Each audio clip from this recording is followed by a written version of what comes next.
una campeona mundial, una mujer admirada, una casa en silencio y horas de negociación con la policía, porque dentro ya había ocurrido algo irreversible. En las sombras de nuestra sociedad yacen realidades que pocos se atreven a enfrentar. Historias de desapariciones, suicidios y violencia. Soy Andrea, trabajadora social, y esto es lo que nadie se atreve a analizar. Luz Mary nació en Buga, un municipio perteneciente al departamento del Valle del Cauca en Colombia, y en 1990 se convirtió en campeona mundial de patinaje en Alemania, en una época donde Colombia apenas comenzaba a destacarse en ese deporte. Fue pionera, abrió camino, se convirtió en referente. Y después de su etapa competitiva, se dedicó a la formación de jóvenes, al entrenamiento deportivo y a proyectos empresariales. Era madre y mantenía una presencia activa en el ámbito del deporte del Valle. No era solo una figura pública, era una mujer con trayectoria, disciplina y reconocimiento. ¿Quién era Andrés Gustavo Ricci? Andrés Gustavo era un empresario caleño vinculado al sector tecnológico y de servicios digitales. Mantenía una relación sentimental con Luz Mary y convivían en una vivienda bastante exclusiva en la ciudad de Cali. No era un desconocido, no era una relación ocasional, eran una pareja estable. Según lo que se conoció después del crimen, existían tensiones en la relación y habían fuertes discusiones, y bastante frecuentes. Convivían bajo un vínculo afectivo y económico compartido. La dinámica era íntima, privada, como ocurre en la mayoría de relaciones violentas. Y esto es clave, porque la violencia de pareja no suele comenzar con agresiones extremas. Comienza con un control sutil, celos constantes, revisión de celular, restricciones sociales, conflictos intensos seguidos de reconciliaciones. La violencia es progresiva. Agosto de 2023, sur de Cali. Un conjunto residencial cerrado, con vigilancia, portería y vecinos acostumbrados a la tranquilidad, ubicado en la vía Cristo Rey, en el sector El Meneyal, en el oeste de Cali. Una zona de extracto alto, exclusivo, calles iluminadas, calles amplias, un lugar donde en teoría nada así debería pasar. Dentro de una de estas viviendas vivía Luz Mary Tristán con su pareja, Andrés Gustavo Ricci. Esa noche, el silencio habitual del conjunto se rompió. Primero fueron gritos, luego disparos. No uno, varios.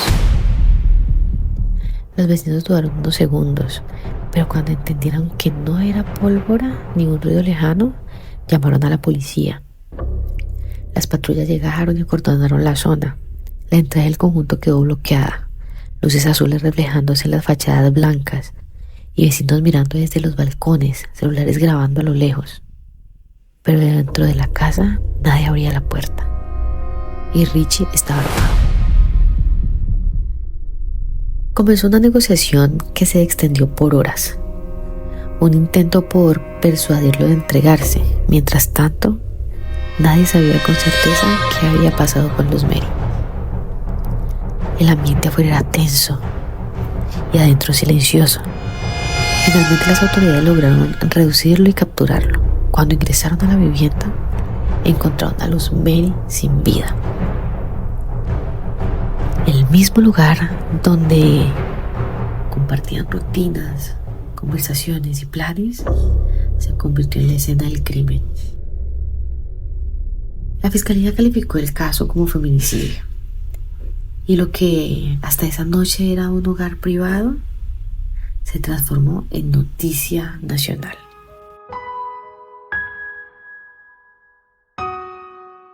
La noticia impactó profundamente a Cali y al país.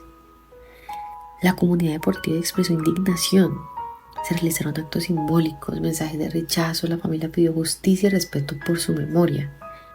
El caso reabrió el debate sobre la violencia de género en Colombia, porque no era un caso aislado, era otro nombre en una estadística que sigue creciendo. Después de la captura de Andrés Gustavo Ricci, el caso pasó de ser una escena de crimen a convertirse en un proceso judicial de alto impacto nacional. La fiscalía le imputó el delito de feminicidio agravado. ¿Agravado por qué? Porque existía una relación sentimental previa, porque convivían y porque la violencia ocurrió en un contexto de pareja, lo que en Colombia encuadra dentro de violencia basada en género. Además, se le imputaron cargos por porte ilegal de armas y durante las audiencias preliminares la defensa intentó cuestionar la medida de aseguramiento y más adelante buscó la libertad por vencimiento de términos. Ese punto generó tensión pública.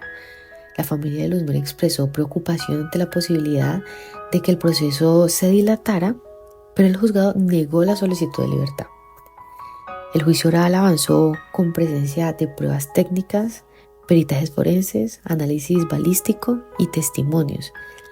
La fiscalía sostuvo que no se trató de un hecho aislado, sino del desenlace de un contexto de violencia dentro de la relación.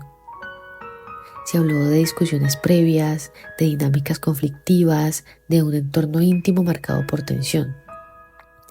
Y en febrero de 2025, el juez emitió sentido de fallo condenatorio. Y el 4 de marzo de 2025 se conoció la sentencia definitiva.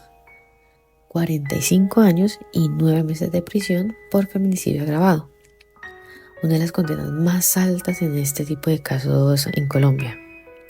El juez determinó que el crimen ocurrió en un contexto de dominación y violencia de género,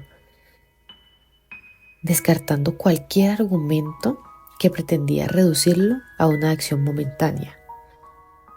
No hubo beneficios de prisión domiciliaria,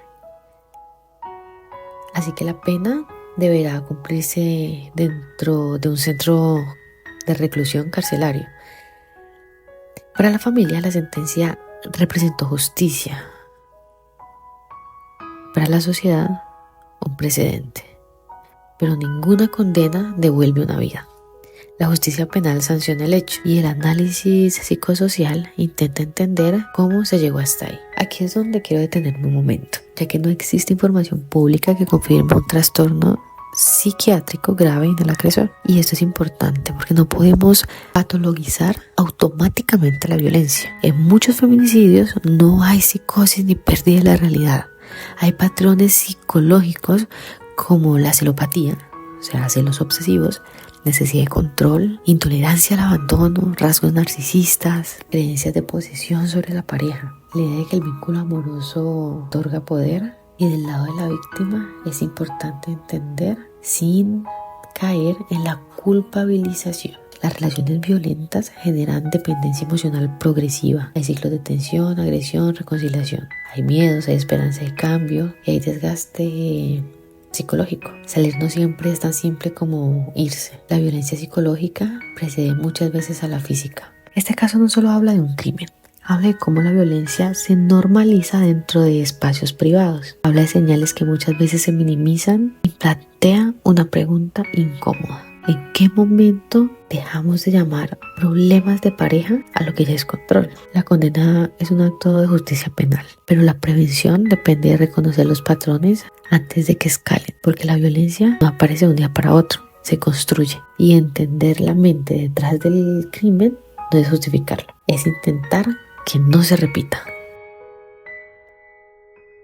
Cada caso deja una marca, algunos nunca se cierran del todo. Esto fue Salud Mental desde el Trabajo Social. Recuerda vernos en TikTok y nos escuchamos en una próxima sesión.